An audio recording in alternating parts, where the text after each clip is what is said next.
प्यारे बच्चों, आप सभी का हमारे चैनल पे बहुत बहुत स्वागत है। दोस्तों, आज के इस वीडियो के माध्यम से क्लास 10th के बच्चों के लिए साइंस का एक महत्वपूर्ण वीडियो लेकर के आ चुका हूं। और बच्चों, इस वीडियो के माध्यम से मैं आप सभी को साइंस के पूरे किताब के जो भी 20 महत्वपूर्ण बहुविकल्पीय प्रश्न हैं उनको मैं छांट करके चुन करके कलेक्ट करके बहुत ही कड़ी मेहनत के साथ लेकर के आ चुका हूं। और बच्चों, इस वीडियो के माध्यम से मैं आप सभी को 20 ऐसे प्रश्न बताने वाला हूं जो कि बोर्ड के पेपर में हर साल रिपीट होते हैं। और इसी वीडियो के माध्यम से मैं आप सभी को अंत में एक इसी में से क्वेश्चन पूछूंगा जिनका राइट आंसर कमेंट बॉक्स में कमेंट करना होगा। तो इस पूरे वीडियो के माध्यम से मैं आप सभी को पूरा का पूरा एमसीक्यू बता दूंगा जो कि बोर्ड के पेपर में हर साल पूछे जाते हैं। ठीक है, तो इस पूरे वीडियो को शुरू से लेकर के एंड तक जरूर देख लेना। वीडियो पे लाइक कर देना, शेयर कर देना, अगर चैनल पर नए हो सब्सक्राइब कर देना। तो आइए दोस्तों, बिना टाइम को वेस्ट किए हम वीडियो को कंटिन्यू करेंगे। वीडियो में एंड तक जरूर बने रहना। ठीक है, आइए सबसे पहला जो क्वेश्चन है बच्चों, यहाँ पे केमिस्ट्री का क्वेश्चन है कि शुद्ध जल का पीएच मान होता है। ये जो क्वेश्चन है बोर्ड के पेपर में कई बार आ चुका है। ठीक है, और आगामी बोर्ड के पेपर में आने का संभावना बहुत अधिक है। ठीक है, इस वाले क्वेश्चन को तैयार करके जाना है और अब की बार का टारगेट है हमारा 95% स्कोर करने का। तो जब तक तोड़ेंगे नहीं तब तक छोड़ेंगे नहीं। अरे माँ तेरे पसीनों को मोती से चमकाऊंगा, सपने बड़े देखना, अब की बार तेरा लाडला 95% पाने का सपना साकार जरूर करेगा। ठीक है, तो शुद्ध जल का पीएच मान कितना होता है? 0, 1 या 7 या 14। तो शुद्ध जल का पीएच वैल्यू जो होता है दोस्तों वो 7 होता है। तीसरा ऑप्शन यहाँ पे बिल्कुल राइट आंसर हो जाएगा। जितना क्वेश्चन बताऊंगा सारे क्वेश्चन को अभी कभी नोट कर लो, तैयार कर लो, क्योंकि अब की बार बोर्ड के पेपर में यही सब सारे क्वेश्चन आने वाले हैं। ठीक है, चलो अगला क्वेश्चन ये पूछा गया है कि मनुष्यों में लार ग्रंथियों की संख्या कितनी होती है? 1 जोड़ी, 3 जोड़ी, 4 जोड़ी या 5 जोड़ी? तो मनुष्यों में लार ग्रंथियों की जो संख्या होती है ना दोस्तों वो 3 जोड़ी होती है। इस बात को हमेशा याद रखना, 3 जोड़ी पे क्लिक करना। ठीक है, कई बार बोर्ड के पेपर में ये भी क्वेश्चन आ चुका है। ठीक है, चलो अगला क्वेश्चन ये पूछा गया है कि जब श्वेत प्रकाश प्रिज्म से गुजरता है तो सर्वाधिक विचलन किस रंग का होता है? बताना है। लाल रंग के लिए, पीले रंग के लिए, बैगनी रंग के लिए या हरे रंग के लिए? तो जब श्वेत प्रकाश प्रिज्म के माध्यम से गुजरता है तो आप सभी को पता होगा कि 7 रंगों में विभाजित हो जाता है। लेकिन आपसे क्वेश्चन ये नहीं पूछ रहा है, आपसे क्वेश्चन ये पूछा जा रहा है कि सबसे अधिक विचलन किसका होता है? तो सबसे अधिक विचलन बैगनी कलर का होता है, वायलेट कलर का होता है। इस बात को ध्यान में रखना है। तीसरा ऑप्शन यहाँ पे बिल्कुल राइट आंसर होगा। ठीक है, चलो अगला क्वेश्चन ये पूछा गया बच्चा कि C2H6 का IUPAC नाम क्या होगा? मेथेन, एथेन, एथाइन या एथिलीन? तो C2H6 CnH2n+2 इसका केमिकल फार्मूला हो जाएगा। ठीक है, और इसका IUPAC नाम होगा एथेन हो जाएगा। सेकंड ऑप्शन इसका बिल्कुल राइट आंसर होगा। ठीक है, चलो अगला क्वेश्चन ये पूछा गया बच्चा पार्टी कि मानव शरीर में फेफड़ों के भीतर गैसीय विनिमय से संबंध मुख्य रचनाएं हैं। प्राथमिक श्वसनी, द्वितीयक श्वसनी, प्राथमिक उपशाखाएं या वायुकोश? तो मानव शरीर में फेफड़ा जो होता है ना दोस्तों उसके भीतर जो भी गैसीय विनिमय होता है, गैसों का आदान प्रदान होता है, वो वायुकोश के माध्यम से होता है। डी नंबर ऑप्शन यहाँ पे राइट आंसर हो जाएगा। जितना क्वेश्चन बता रहा हूं सभी के सभी very very most important question रहने वाले हैं। ठीक है, चलो अगला क्वेश्चन आप यहाँ पे देख पा रहे हो, सारा का सारा क्वेश्चन एक step by step term time बताया गया है कि फिजिक्स का, केमिस्ट्री का, बायो का, सबका एक एक सीक्वेंस करके बताया जा रहा है। ठीक है, चलिए इस बात को भी ध्यान में रखना है।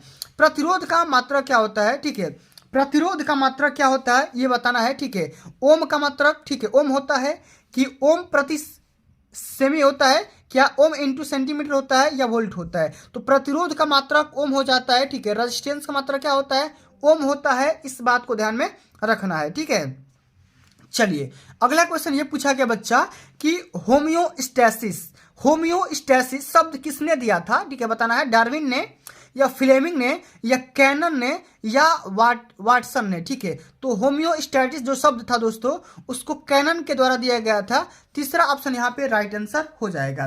ठीक है, चलिए अगला क्वेश्चन हमारा आ गया दोस्तों फिर से एक बार कि केमिस्ट्री का क्वेश्चन है। ठीक है, ध्यान से समझिएगा, पीएच वैल्यू से भी संबंधित क्वेश्चन है कि 10⁻⁻6 मोल HCl का मतलब होता है हाइड्रोक्लोरिक एसिड बिलियन का पीएच मान कितना होगा? ठीक है, 7 होगा, कि 6 होगा कि 0 होगा कि -6 होगा। ठीक है, तो 10 टू दी पावर -6 है ना, तो -6 को हटा दिया जाता है और यहाँ पे क्या हो जाएगा, प्लस में 6 ले जाएगा और यही HCl बिलियन का क्या हो जाएगा, pH मान हो जाएगा। सेकंड ऑप्शन यहाँ पे बिल्कुल राइट आंसर होगा, सेकंड ऑप्शन इसका राइट आंसर हो जाएगा। ठीक है, इस बात को ध्यान में रखना है। चलिए अगला क्वेश्चन ये पूछा गया बच्चा कि यकृत स्त्रावित करता है लार को, अग्न्याशय रस को, या जठर रस को, या पीत रस को। तो यकृत जो होता है दोस्तों वो पीत रस का स्त्रावण करता है। चौथा ऑप्शन यहाँ पे बिल्कुल करेक्ट आंसर हो जाएगा। ठीक है, चलो अगला क्वेश्चन ये पूछा गया बच्चा कि कांच का अपवर्तनांक न्यूनतम होता है, किस रंग के लिए न्यूनतम होता है बताना है। बैगनी रंग के लिए, पीले रंग के लिए, या हरे रंग के लिए, या लाल रंग के लिए।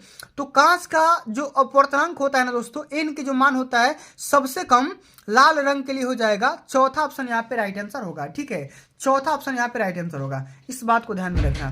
ठीक है, चलो अगला क्वेश्चन ये पूछा गया है कि प्रायः कार्बनिक यौगिकों में उपस्थित बंधों की प्रकृति होती है आयनिक, सह संयोजक, या वांडरवाल्स, या उप सह संयोजक। ठीक है, तो प्रायः कार्बनिक यौगिक मतलब कार्बनिक यौगिक मतलब केमिकल जो भी बाउंडिंग बनेगा उसमें इसका बॉन्ड जो बनेगा उसका प्रकृति नेचर कैसा होगा ये आपको बताना है। ठीक है, ये हो जाएगा सह संयोजक बनेगा। ठीक है, सेकंड ऑप्शन इसका राइट आंसर हो जाएगा। ठीक है, चलो अगला क्वेश्चन आप यहाँ पे ध्यान से देखेंगे कि वायुमंडल में श्वसनांगों द्वारा शुद्ध वायु ग्रहण करना और अशुद्ध वायु को बाहर निकालना कहलाता है श्वसन, श्वास, ठीक है, आंतरिक श्वसन या निःश्वसन।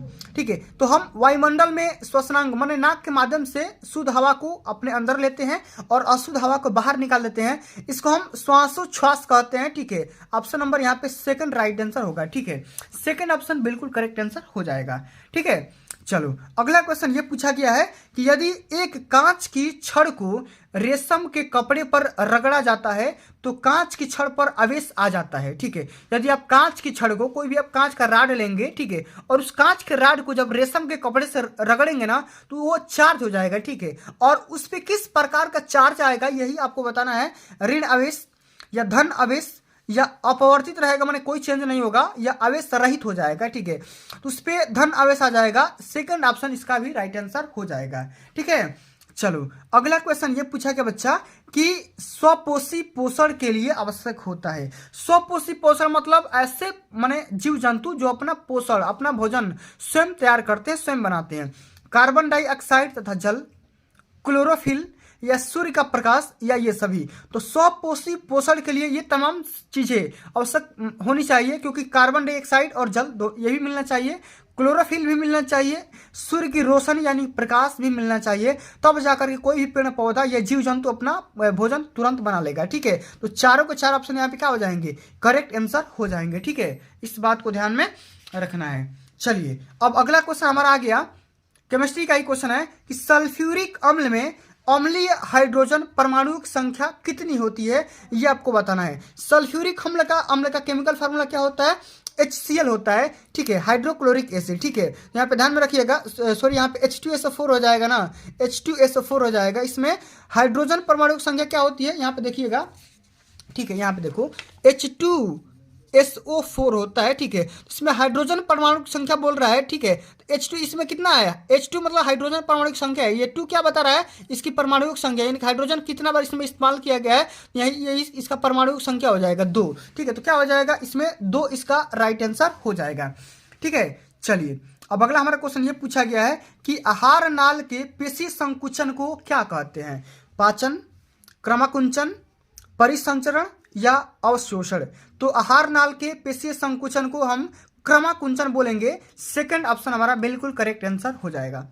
ठीक है, प्रकाश के लिए किस रंग का प्रकीर्णन सबसे कम होता है ये आपको बताना है। बैगनी रंग के लिए, नीले रंग के लिए, या पीला रंग के लिए, या लाल रंग के लिए। तो प्रकाश का रंग जो कि इसका लाल रंग का जो प्रकीर्णन होता है सबसे कम होता है। ठीक है, लाल रंग का जो प्रकीर्णन होता है सबसे कम होता है। ठीक है, चलो अगला क्वेश्चन, होलर के द्वारा प्रयोगशाला में निर्मित कार्बनिक पदार्थ था, यानी कि होलर जो वैज्ञानिक था प्रयोगशाला में कौन सा कार्बनिक पदार्थ बनाया था ये आपको बताना है। पेट्रोल, वसा, स्टार्च या यूरिया। ठीक है, तो यूरिया का निर्माण किया गया था। ठीक है, चौथा ऑप्शन यहाँ पे राइट आंसर होगा। ठीक है, चलो अगला क्वेश्चन हमारा ये पूछा जा रहा है कि हीमोग्लोबिन महत्वपूर्ण भूमिका निभाता है श्वसन में, उत्सर्जन में, या शोषण में, या पाचन में, या वृद्धि में। तो हीमोग्लोबिन कहाँ पाया जाता है, सबसे पहले तो ये कमेंट करके बताइए। और ये जो भूमिका होता है शोषण में ज्यादा रोल प्ले करता है। ठीक है, सेकेंड ऑप्शन इसका राइट आंसर होगा।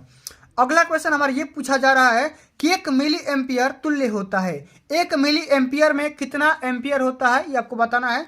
10⁻³ एम्पियर, 10⁻³ एम्पियर, या 10⁻6 एम्पियर, या 10⁻⁻6 एम्पियर। तो 1 मिली एम्पियर में 10⁻³ एम्पियर हो जाएगा। इस बात को ध्यान में रखना है। मिली मतलब क्या हो जाएगा, 10⁻³ होगा। ठीक है, तो दोस्तों इस वीडियो के माध्यम से हमने तमाम 20 MCQ को कवर करवा दिया। अब चलिए ये अंतिम नंबर जो क्वेश्चन है 21वां नंबर क्वेश्चन, इसको आपको कमेंट में कमेंट करना है, बताना है राइट आंसर। ठीक है, अगर आपको नहीं पता है तो अपने टीचर से, अपने मैडम से, या आप गूगल करके भी बता सकते हैं। ठीक है, यदि एक मनुष्य में प्रतिवर्ती क्रियाएं नहीं हो रही है तो उसके तंत्र का कौन सा भाग क्षतिग्रस्त है। माने एक मनुष्य है जो कि प्रतिवर्ती क्रियाएं काम नहीं कर रही है। ठीक है, तो उसका कौन सा सिस्टम खराब है ये आपको बताना है। प्रमस्तिष्क, अनुमस्तिष्क, या मेरुरज्जु, या मेडुला ऑब्लांगेटा। ठीक है, तो आपको बताना है चारों में से कौन सा ऑप्शन राइट आंसर है, ये आपको कमेंट में कमेंट करना है। ठीक है, तो दोस्तों आज के लिए बस इतना ही। अगर ये वीडियो आप सभी को अच्छी लगी होगी, हेल्पफुल लगी होगी, तो वीडियो को लाइक कर देना, शेयर कर देना, अगर चैनल पर नए हो सब्सक्राइब कर देना। जल्द ही मिलते हैं अगली वीडियो में, तब तक के लिए जय हिंद, जय भारत, वंदे मातरम।